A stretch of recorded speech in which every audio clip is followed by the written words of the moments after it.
low-key worship when y'all getting it on.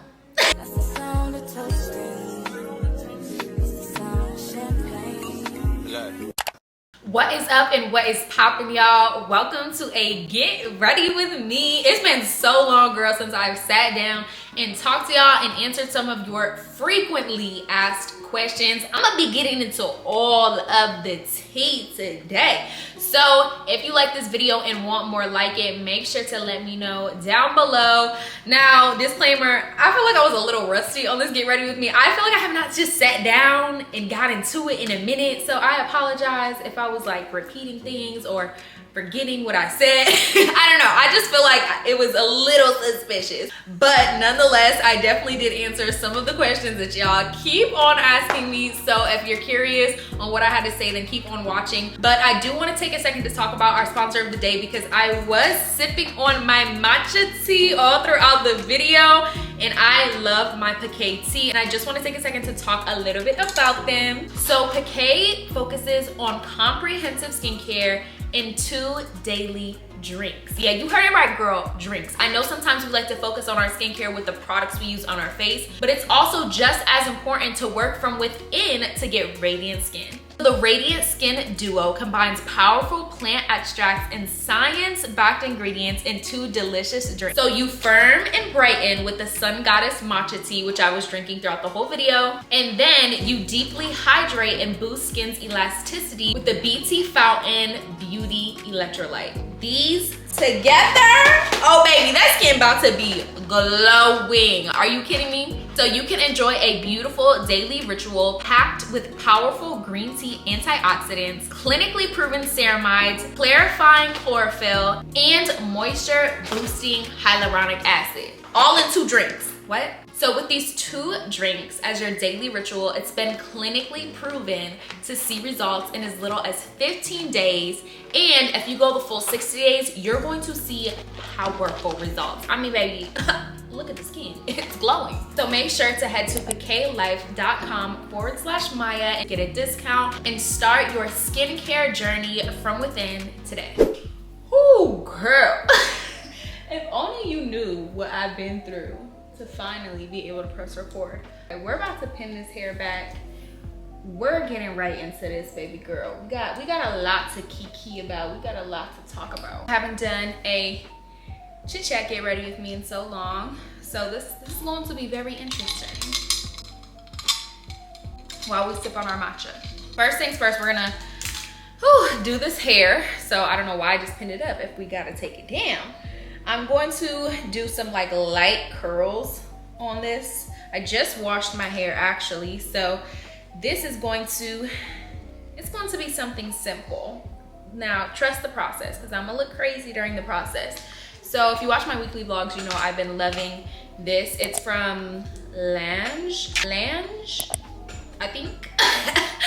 Basically, it's a like flat iron and curling wand in one, and it just saves time, and that's my biggest thing. So it's not even heated up yet. Okay, hold on.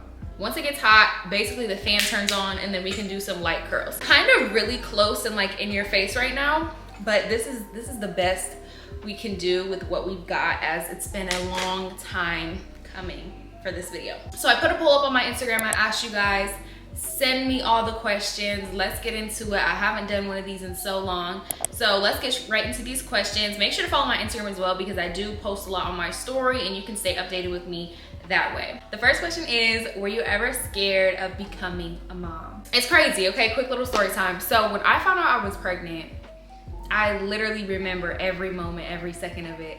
I was in the bathroom and I told my husband to go, well, it was my fiance at the time, to go get these pregnancy tests, girl, because I know my body, right? And things were off.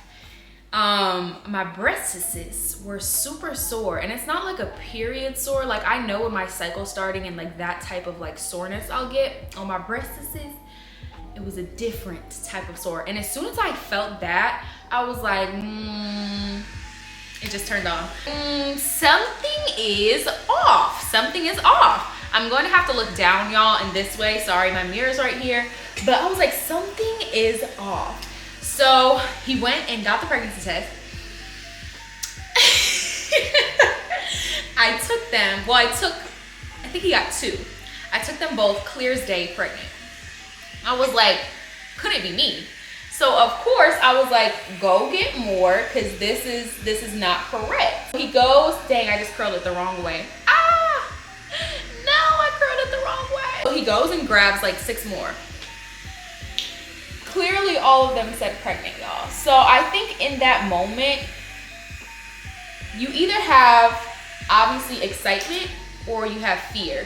And I promise you, y'all, I didn't have either. I just didn't feel anything at that moment. I was kind of just like in shock, because I was like, is this for real, for real? Is this real life? I think when it settled in, probably like a week later, I don't think I ever got the feeling of like, I don't want this, I'm scared type of feeling. I think my feeling was almost like, I'm gonna just go with the flow. One thing about me, like, whatever's thrown my way, I'm like, okay, I went straight into like planning mode. And I was like, how are we gonna do this? We have to do this. How are we going to do this? Was kind of my mentality. I don't think I was ever scared. I think there was times when I was overwhelmed, but at the end of the day, I knew God had my back. Because I was like, God, you give life, you create life, so you have to have this under control. Does this make sense what I'm trying to say? I hope it does. I just knew like, God, if you put this in my life, clearly you think I'm capable of this. So I kind of just stuck by that. I was just in prayer all the time.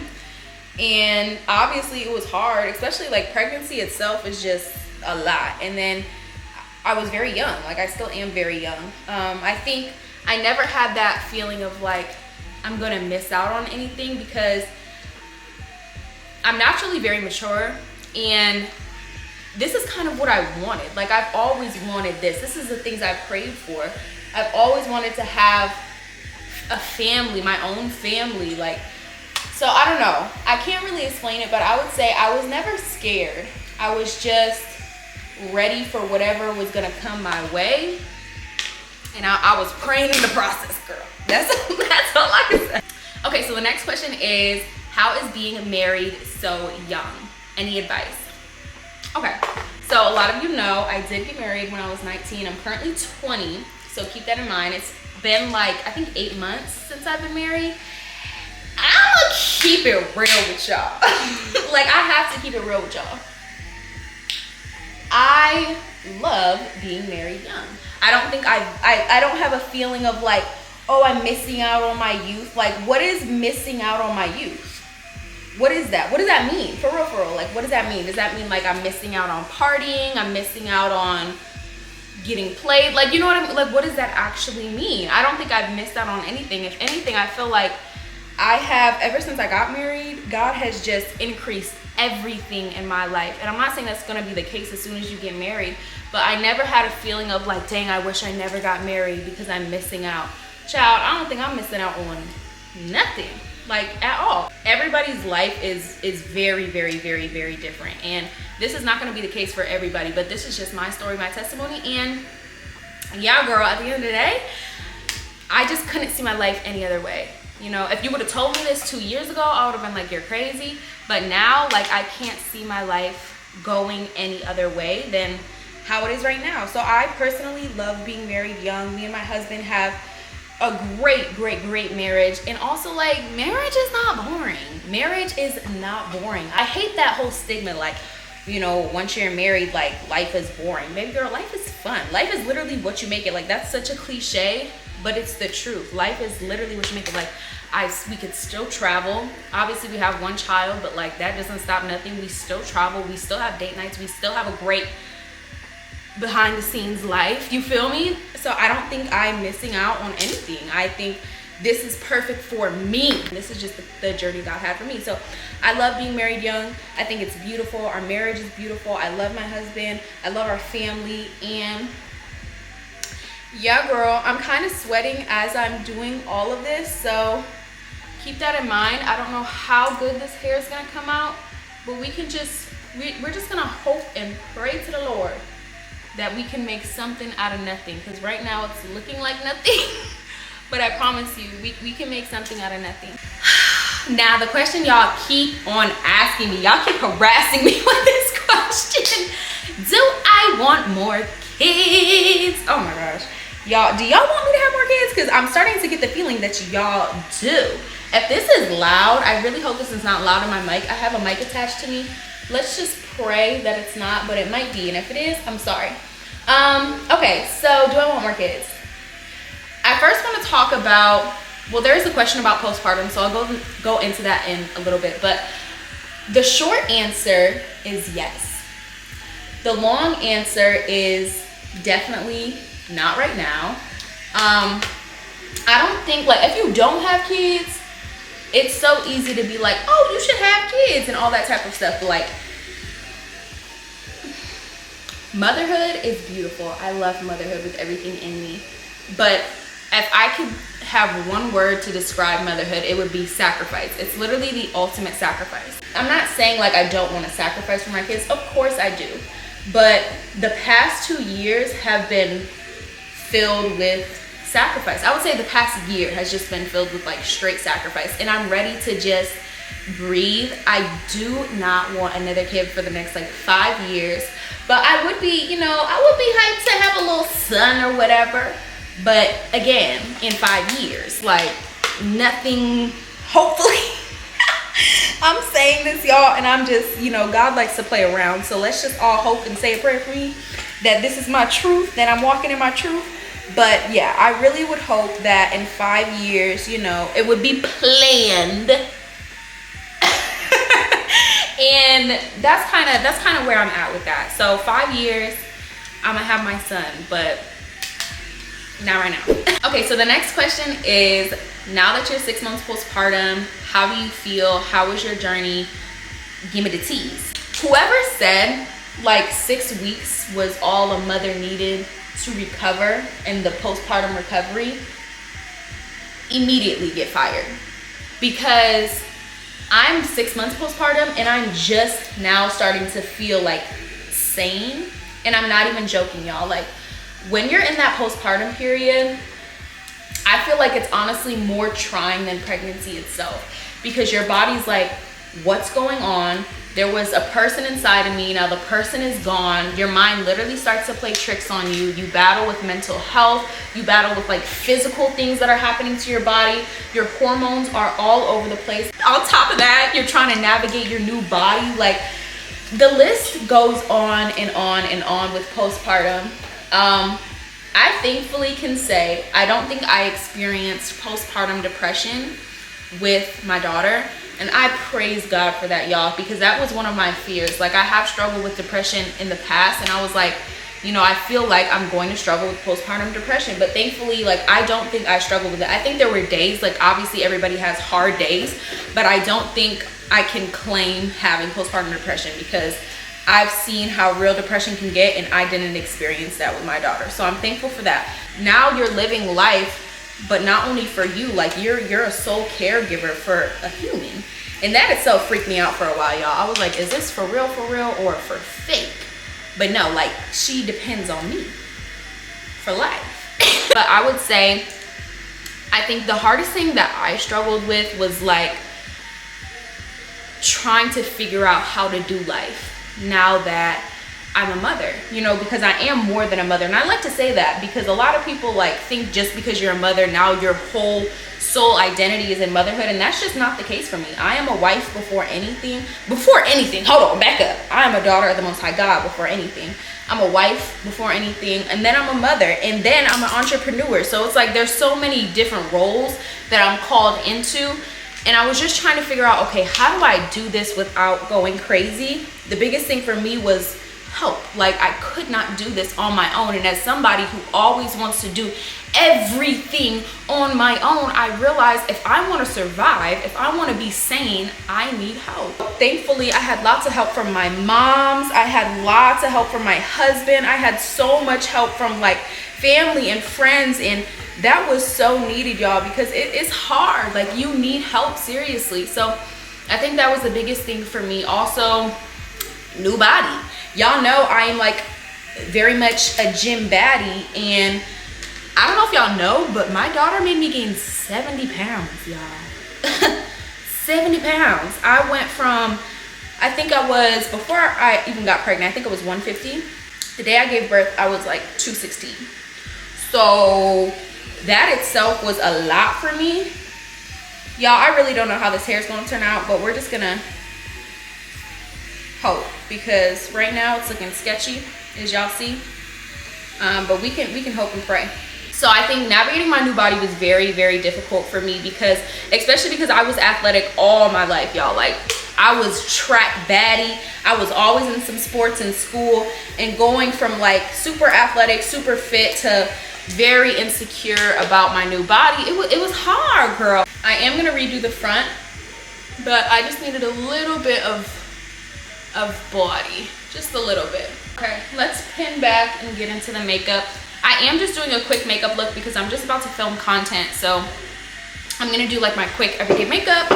And I feel like this lighting is making me look really washed out, and there's a lot going on. I don't know, but it is what it is. We're here. Okay, darling. So I did my eyebrows off camera. I don't know if today's gonna be a good makeup day, but let's just pray for it, because looking at how these eyebrows turned out, it can go either way.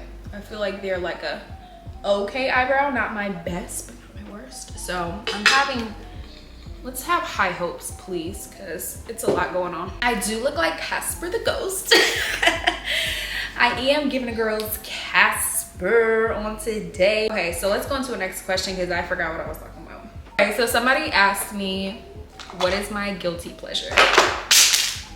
I really don't even want to tell y'all this, because it's something I'm not proud of. My guilty pleasure is Real Housewives of Potomac. I also prepped my skin really well, so that's why I'm not doing any primer. I don't honestly like see a difference when I do primer. I do use the Tatcha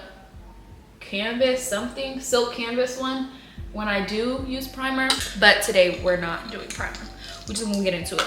So Real Housewives of Potomac, and please don't watch it if you don't watch it, don't, because it's these girls, like they don't play when it comes to the drama. They gonna give you all the drama they possibly can.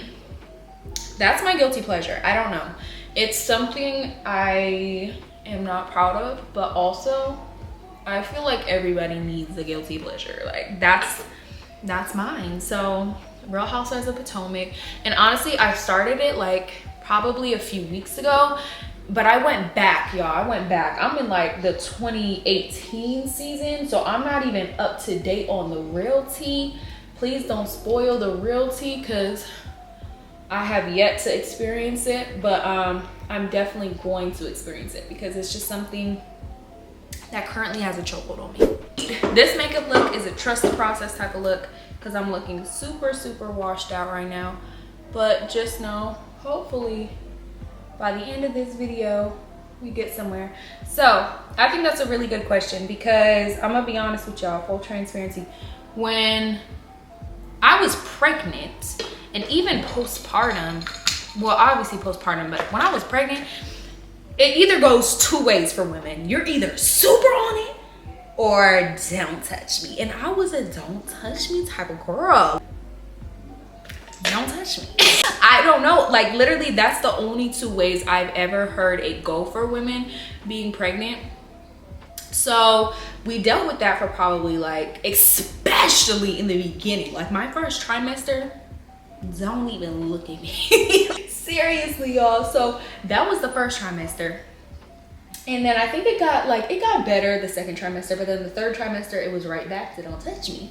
That was really hard on our relationship. And then postpartum, obviously, you know, you've got like recovery, so you can't just hop right back into the swing of things. It took a minute. I'm gonna just say it took a minute, but once I was recovered and able to do what needed to be done, you gotta find time.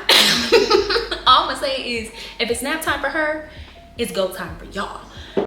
You have to find time, because like if you're waiting for like this super romantic moment, you might have that on date night, but when is date night? Like once a week or once every 2 weeks? Like you have to a number, like these are the top reasons why people get divorced: finances, sex, and communication. Finances, sex, and communication. And I'm a very, very, very much preventative type of chick. So if I know those are the main reasons why people get divorced, I'm gonna make sure I'm staying on top of all of those things, okay? The beauty of intimacy between wife and husband is that God ordained wife and husband to be together. So it's low-key worship when y'all getting it on. That's what me and my husband always say. We're like, we're about to go worship. And we're about to go worship. Like, I don't know what to tell you. But sometimes it's hard to find time to worship. So you have to legitimately, like, if y'all got a little 10, 15 minutes, baby sleep, make it do what it do. I would also say, like, staying on top of those other things as well.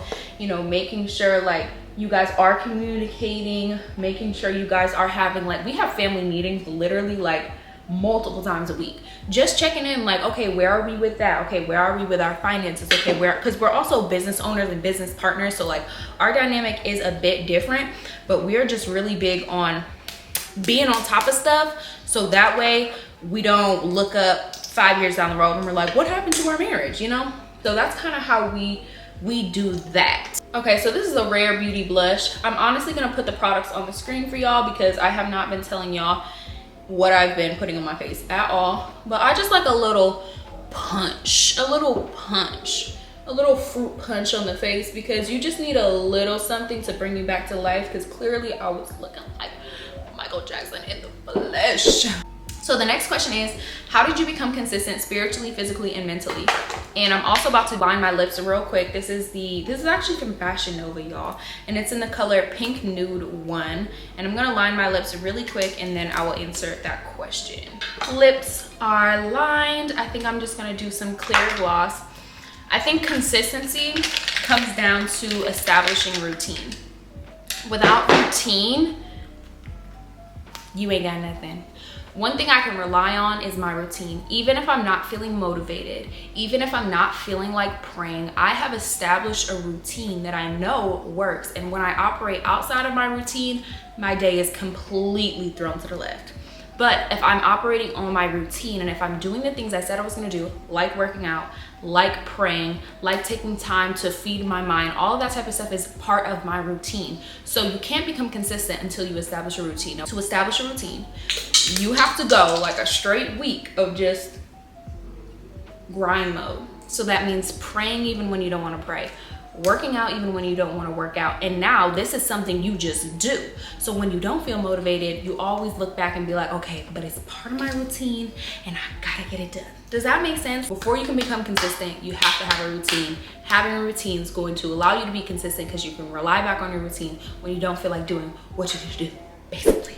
I'm sorry if this came off as a little rusty. I haven't done a sit down talk like this in so long, girl. I'm feeling like an amateur. I gotta get back on my get ready with me. I love you and thank you for tuning into this chit chat get ready with me. I hope you enjoyed it. Make sure to leave any other comments down below or questions, and I might film another one just to get back into the flow. I appreciate you so much. Thank you for tuning into this get ready with me, and I'll see you next video. Bye.